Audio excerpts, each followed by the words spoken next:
A RFI está aqui em Biarritz, onde está sendo realizado o Festival Biarritz América Latina, um dos principais eventos europeus dedicados à cultura e ao cinema latino-americanos, com a participação de vários filmes brasileiros. Entre eles está Edna, de Eric Rocha, que compete na categoria documentário. É com o Eric Rocha que a gente vai conversar agora. Olá, Eric, muito obrigada por sua participação na RFI Convida. Bom dia, prazer estar aqui.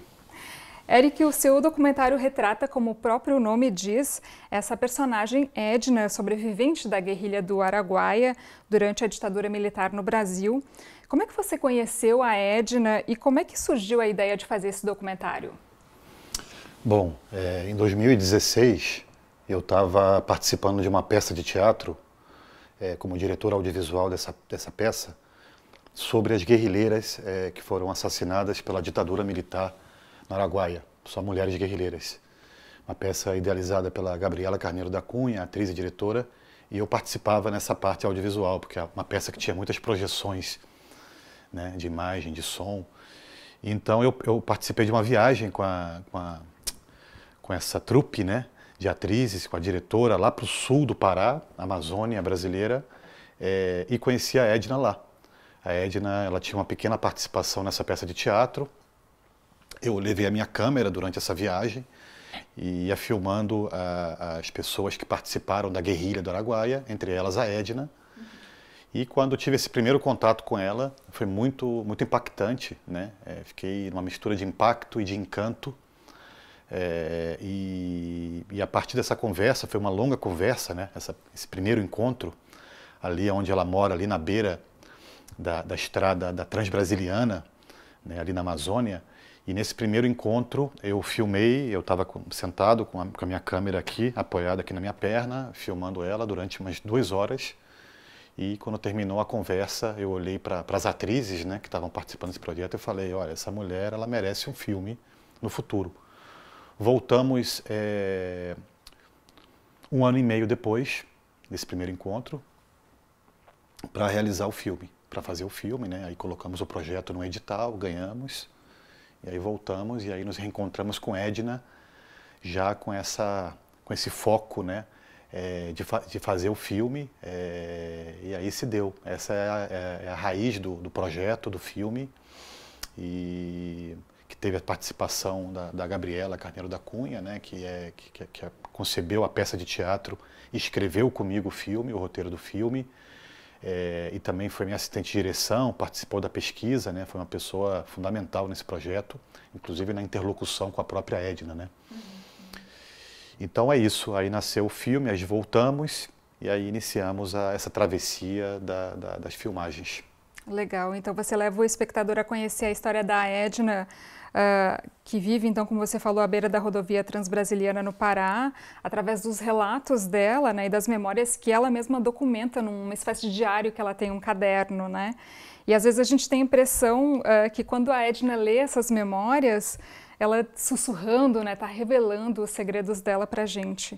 Como é que foi a relação com ela, esse processo de abertura, de revelação da Edna para vocês? Sim.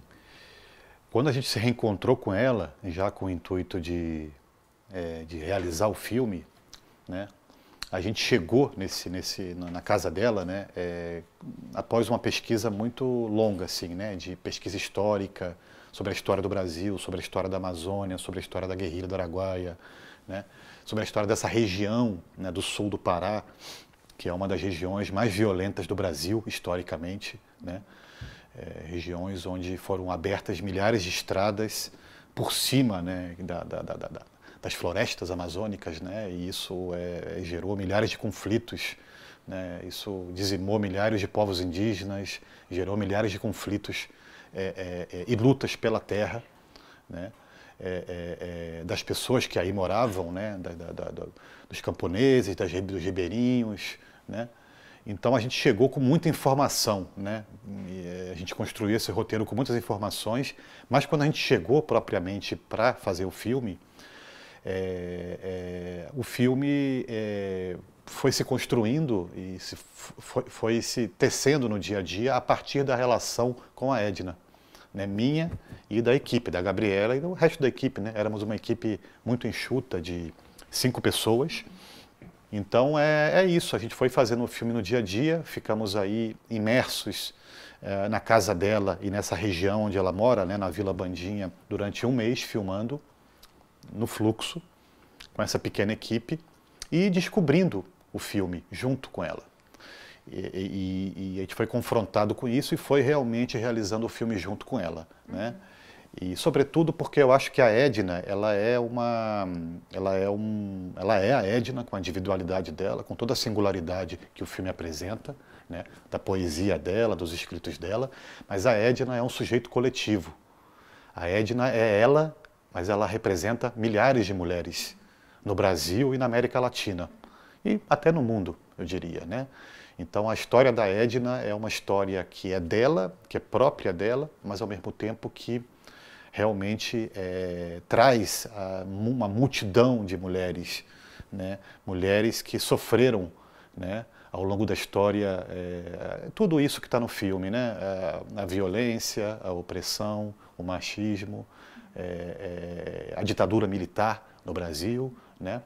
Mas eu acho que a Edna tem alguma coisa que me fascina dela e que me encanta, que eu acho que isso foi o que impulsionou muito esse filme, que foi, além da Edna constatar um estado de coisas e essa interlocução do passado com o presente, que eu acho que isso é o que ela faz, né? Quer dizer, ela é o presente com as marcas desse passado de brutalidade, com essas feridas abertas. Então, além de ela ser uma mulher, uma personagem que fala muito do que é o nosso país, né? Desses problemas não resolvidos da nossa história como povos brasileiros, né? Esses problemas que desaguaram nisso que a gente está vivendo hoje no Brasil, né? Esse país macabro, né? Absurdo que a gente está vivendo, né? Eu acho que além da Edna constatar tudo isso, ela é uma mulher e uma pessoa que faz mundos, que cria outros mundos. Ela consegue criar mundos, novos imaginários, novos sonhos a partir desse mundo infernal que a gente vive no Brasil hoje, e especialmente nessa região do Brasil.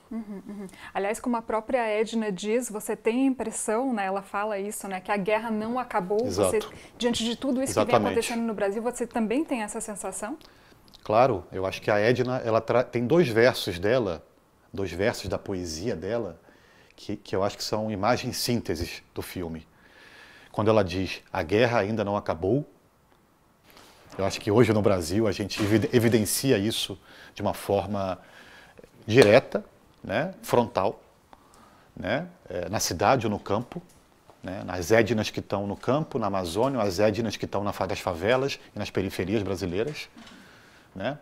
E ao mesmo tempo tem um outro verso dela que eu gosto muito, que eu acho também que traduz de uma forma muito poderosa uma vocação da própria Edna, da poesia dela, ou seja, dos cadernos dela e da poesia dela como uma extensão da própria resistência que ela vive no dia a dia, da própria resistência dela, né?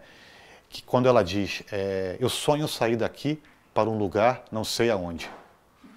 Então, ela, apesar das condições e da limitação dela, e da precariedade dela, e da impossibilidade dela simplesmente ir embora daquele lugar, né? Porque ela tem uma condição de morar ali, né? Com as condições sociais dela, como muitas outras pessoas, ela, entretanto, ela sonha. E ela sonha sair dali para um lugar que ela não sabe aonde, ou seja, a um lugar a ser inventado. A um lugar que ela inventa, que ela imagina, um desejo que ela projeta. E uma coisa muito forte que aconteceu, por exemplo, é a capacidade dela de dia a dia, durante as filmagens, por exemplo, ela ir ensinando para a gente, bom, existe essa violência, esse risco, esse medo de falar, porque ela vive numa área e num território historicamente de brutalidade, de violência. Ao mesmo tempo, ela ia ensinando a gente a escutar a voz do vento, a ver os rios, a ver o sol, a enxergar a terra. Então, acho que isso é muito forte, né? E muito forte, muito próprio, muito singular também, de uma mulher amazônica, de uma ribeirinha, que mora nessa região do Brasil e do mundo, né, na Amazônia. Que eu acho que seria muito diferente de uma mulher que está numa grande cidade, até numa periferia. Né? E justamente, até gostaria de te perguntar, Érica, como é que você percebe a imersão do público aqui fora, né, em relação a toda essa realidade que, né, é tão distante, né, para as pessoas daqui, sendo que o Edna já passou por alguns festivais de cinema aqui na Europa. Como que você percebe essa imersão? Ou essa compreensão, né, do público em relação a Edna e as histórias que ela conta? Sim. Eu estou muito feliz assim, com a trajetória do filme, porque desde a estreia do filme no Vision do Real, na Suíça, o filme tem feito um percurso muito bonito assim, pelo mundo, né? Não só pela Europa, mas pela América Latina, pela Ásia, pelos Estados Unidos. E é muito interessante isso, justamente, né? Uma mulher que está lá, nessa região do Brasil, uma região tão específica, tão singular, como que ela consegue comunicar a emoção dela, a dor dela, os sonhos, né? O imaginário dela, a poesia dela, comunicar isso para o mundo, para outras mulheres, para outras pessoas, né? Para outras culturas. Isso me deixa muito feliz, porque eu acho que isso é ela, é a potência dela, é a potência dela de, a partir de uma questão muito local, né, conseguir transpor isso, essa emoção, para outros territórios, né? Porque eu acho que muitas das questões que ela traz na poesia dela e no próprio mundo dela são questões que as pessoas reconhecem aquilo. Não só as pessoas que estão na América Latina, que vivem esses problemas mais à flor da pele no dia a dia, mas, em geral, as pessoas do mundo reconhecem isso, né? Reconhecem isso, e acho que existe uma grande curiosidade também em relação a essa questão desse confronto, né, entre a Edna e o Brasil de hoje. Acho que isso também é uma coisa que chama muita atenção, né? Eu acho que a Edna, as questões que a Edna traz são feridas abertas, que não foram curadas, feridas que estão transbordando, coisas e problemas que não foram resolvidos por nós, brasileiros, como povos. Né? Então é por isso que o passado sobrevive no presente dela. Né? Mas ao mesmo tempo ela também consegue projetar o futuro com o imaginário e com os desejos dela. A gente vai ver então como é que vai ser a estreia do Edna hoje aqui no Festival de Cinema em Biarritz. No RF Convida de hoje entrevistamos o diretor Éric Rocha, que está aqui em Biarritz com Edna, que compete na categoria documentário. Muito obrigada, Éric. Obrigado a você.